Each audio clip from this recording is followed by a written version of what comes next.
I found $15 off Instacart. You can too. But here's where it gets interesting. 73% of shoppers use Instacart. It's convenient. But expensive. 40% of users want discounts.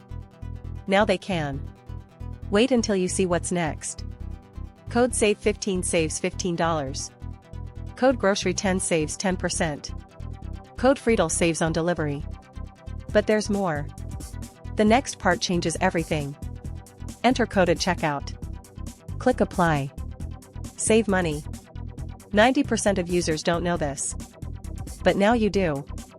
Wait until you see the next tip. Use multiple codes.